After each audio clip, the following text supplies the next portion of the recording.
The Flash, issue 4, Legacy 804, Cy Spurrier writing with Mike Diodato Jr. on the art.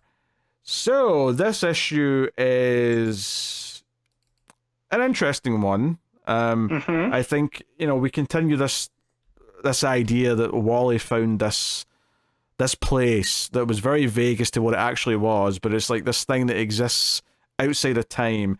Although this issue makes it feel more like it's in his own head, kinda. Like it's a really ethereal idea. It's his happy place almost, or his zen place, where it's the place in between thoughts. And I'm like, all right, this is getting a little bit too heady for me. It's an interesting concept. Irie kind of can tell that something's not quite right, and then when she goes to try and talk to her dad late at night, he kind of fades away as if he was never really there, almost like he was projecting himself into the room.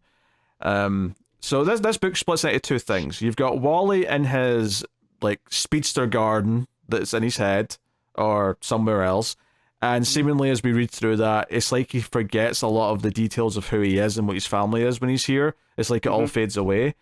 And it gets kind of meta at one point where he's grabbing his own speech or his own thought bubbles and trying to sort of like hold them to remember who he is. But then this mysterious presence made up of lines shows up and starts talking to him and discussing what this place is and how he's leaving things behind. So that's the one side of the book. The other side of the book is that Irie goes investigating based on all the stuff that was in the house about these speedster things going on, and ends up investigating, and she runs into Liberty Bell, which is... So, as a fan of Jessie Quick, that's Jessie Quick. Liberty Bell's when she wears the blue and I know. channels her mom's powers. So... Yeah. I mean, they point it out that it's Jessie, and Irie even points out that her hair's been cut because she's got this short blonde hair now. You sound upset by this, Matt. Yeah, because so the fact that she's Jessie Quick and Liberty Bell's daughter, right? That's her thing. But her name is also Jessie Quick. Like she takes her dad's name. So this costume, though, when she's Liberty Bell, her power set's completely different. Right? She gets her mom's super strength and that type of stuff. And it's not a different identity, but a whole different vibe. To compare it to wrestling, right? It's dude love versus mankind. Same guy, different vibe, And so when Irie calls her Liberty Bell, I was like, okay, I get it. Technically, she's not wrong, but this is Jessie Quick, So, which is, as Jesse Chambers. I feel like you're nitpicking here a little bit because I feel like Irie only says Liberty Bell because Jessie says Thunderheart. Like it's bolded. But it's bolded. But what? That's her superhero name. That's it. When she has the speed powers, that's not Liberty Bell. That's my point. So when she's the speedster, that's Jessie. Yeah, but that doesn't matter to Irie though. Irie is just hitting her back with her like other name or alternate name. That's all that's happening here. I don't know. I don't know about that. I feel like you're just being nerdy here. No, because I love the follow-up moment where, because I feel like we've gotten the whole point that, that Jessie is Irie's, that's not her idol, but that's who she looks up to in the family. You know how Wally looked up to Barry? You get the same vibe of Irie to Jessie. And just so when she goes like, oh my God, I love the jacket, so it pays off for that moment. But just the Jessie Chambers fan of me is, that was a slight nitpick. I never even thought about this. Like I did not think we'd be spending 2 minutes of the review talking about this panel. And here's that, because I like all of this stuff a lot more than the stuff that we got going on with Wally. I agree with design, that. But these two bouncing off of each other and investigating something that's going on in Central, a lot more worth the read than the really weird stuff. Well, no, but I think that is by design, but I think it's also reassuring that he's handling these other characters so well, and it is really fun to see Irie and Liberty Bell, or sorry, Jessie Quick, bouncing off of each other, solving crimes, They investigate basically a speed junkie. Someone takes a shot of something and they've got speed powers, so they chase after her. And as they investigate, throughout the rest of the issue, they're chasing this woman who's not really used to handling the powers, obviously, so she's running through cars and causing chaos, and the girls are chasing after her.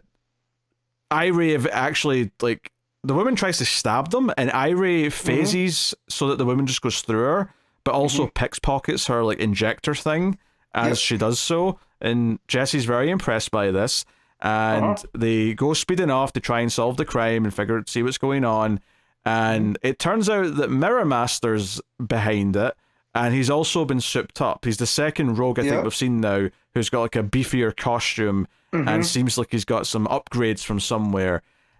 So that's, where that comes to a head, and the way this ties into the Wally story is that Wally is forgetting his own family as he's talking to this mysterious voice, but then as he's looking around at these statues of all the speedsters, he's noticing that every time he looks away and looks back, they've changed. It's like they've moved into a different position.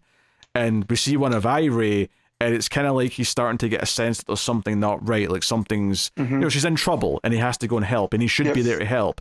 So this mind place is kind of becoming this thing where it's becoming this crutch that he's going to, and it's, it does almost feel like a metaphor for someone who is addicted to drugs or is not paying attention to the life around them and the people around them. But he snaps out of it just in time to go and help her, and he darts her out of the building as it explodes. And Jessie feels quite bad about this because she's like repeatedly been like, oh, I probably shouldn't take you to this, I should take you home and go and investigate this myself. And she almost gets blown up for her troubles. So I think I like this issue quite a bit. The Wally stuff definitely is a bit weird, and what he's doing with this mind place is definitely odd. But I think the other side of the plot was very enjoyable. I loved Irie and Jessie getting so much time, and them being more prominent supporting characters in the book is something I quite like. And it grounded the issue as a whole. I think if you're going to do something as weird as what you did with Wally in this issue, where he's in this weird mind place, I think you ground it by having just a good story for in the B plot. And arguably it's not even the B plot. You could argue that their story is the A plot because it probably gets more page time than the Wally stuff does. But seeing how it interacts, and it's kind of teaching us some of the rules of this place and how the echoes of it are sort of manifesting in the statues in his mind place. It's setting up some interesting stuff. Yeah, it's almost like he is while he's there, he's completely tapped into the Speed Force because he's seeing people that are touched by the Speed Force, right? It's Jessie, it's Irie, Linda's there with the new baby, who I'm forgetting the name of. And so, it's just very, because there's this other page where he's looking around and the line person is talking to him, and Wally is like, well, what lies deeper than time or space? And the line person really starts to come together, and it says concept, of course, right? So it's almost like, again, this metaphysical place between places that seemingly only Wally can access. And, so who knows what this means going forward, because we still have the whole idea that the Speed Force, like, there's a give and a take with the Speed Force, right? That they weren't aware of before this, right? That every time they use it, it's tapping into something somewhere else. And because when in one of the last two issues, when him and Max were in this spot, Bart was running around and it looked like it was causing like chaos, right? Yeah, like a tornado. So, I just don't know what to make of this Zen Garden. It's a very, I can't wrap my head around it. So, I mean, kudos on Spurrier for doing that, because I don't think we're supposed to yet. I mean, I think the more the issue went on, the more, at least it felt like it was establishing its rules to some extent and how it connects to the real world. And it definitely felt like a place where Wally could get lost in here forever if he loses all connection to the real world. Which is why I kind of linked it to the idea of like someone like skirting the responsibilities and being addicted to something and staying away from the responsibilities. Also, Mirror Master tries to kill Ivory with a grenade, which I thought was quite dark in a fun way. Yeah. Like, he's like, I'm just going to try and kill the Flash's kid with this grenade. And obviously, Wally shows up and helps her. And I feel like she'd have probably gotten out of there on her own if not. But it's just a fun, dark moment. It's an interesting arc that Spurrier's doing here, because I do feel like some of the elements are very obtuse, but I think this issue, it got the balance right between the weird and the other characters grounding everything else that's going on. So I'm still in, and I still really like the art. I think Deodato Jr.'s art's very nice here. That line person peeking out the first when you see him start to materialize, and it looks like they're peeking through blinds. It's very creepy, right? Very unsettling. But the more time Wally spends there, and the more time it starts to take on more human attributes, it stops being creepy and just starts being more interesting. So yeah, Deodato's art really runs that gamut of foreboding to not foreboding, and then just all he draws the Speed Force, like not Speed Force, but like the act of them running. So when they're chasing the girl that doesn't is not as familiar with the Speed Force drug, the Speed Junkie. Yeah, the Speed Junkie. When they do that, Deodato's art looks fantastic. Like Irie and Jesse chasing them down, all that whole action sequence looks awesome. Yeah, no, I really like all that stuff, and it's still got that overall layout design where it's like the panels, are bleeding into the border, with its design. It really gives it this sense of, and it kind of, I suppose, fits into this idea of the space between spaces, is that some of the panels go into the space where there's not meant to be, panels. But they're kind of separate because they're still got borders. It's an interesting overall look, and it's been consistently there since the start of the run. I suppose we can't rule out the possibility as well that this isn't just something that's happening to Wally naturally, or because of the Speed Force, or because of himself. Like this person made up of lines that forms a human looking face. This could be a menace. This could be a villain of some sort, either a new villain or maybe an old villain who's figured out a way to do this and is doing this to Wally. That's entirely possible. Well, because remember, he had the interaction. He first got here because he had the interaction with those alien beings, right? When they were dealing with the gorillas in Grodd, I forget what they were called, but it happened after that. So maybe this is something that they're doing. I don't know. Yeah. It's interesting because I feel like I'm getting more footing as I read more of the arc, but it's a dangerous game to play though, is to write a comic where I feel like we have to get to that point where it's intentionally kind of making us feel like we don't have a good solid understanding of what the hell's happening, but I feel like we're getting there, and if it can kind of stick the landing, I think it'll all be worth it. But it's just a question of, like, is this all going to feel like it clicks together when we get to the end of this first arc? Assuming that's when it has to click together. Maybe it's not meant to click together till the end of the second arc, for all we know. But definitely, I'm definitely fascinated by what it's doing. I actually left this issue to last. Yeah, this was last, and I think I left it to last because the previous issues of this run have been they've all been interesting, but one or two of them have been a little bit of a tougher read. I think this one read fairly well, regardless of the weird stuff in the Mind Palace place. But I don't know. I find myself oddly drawn to this. Like, there's something interesting going on here, and I'm enjoying a lot of how the book's constructed. But I also can't deny that there's definitely there's a little bit of a hope that this is all going to feel better as it goes, and I think it kind of is so far.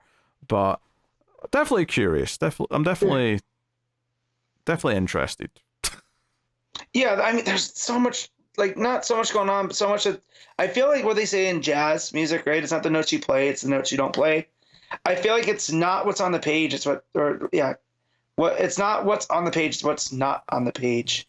Yeah. Here that is drawing me in. It's like what is this? What's Cy Spurrier saying about the Flash and the family and all of this other stuff? Because he's really nailing the family aspect of it, I feel. Yeah. So, but here we go, and here I'm looking through other like the future issues to try to get a beat on stuff, and there's just it's seeming like this person made of lions is called the Resident.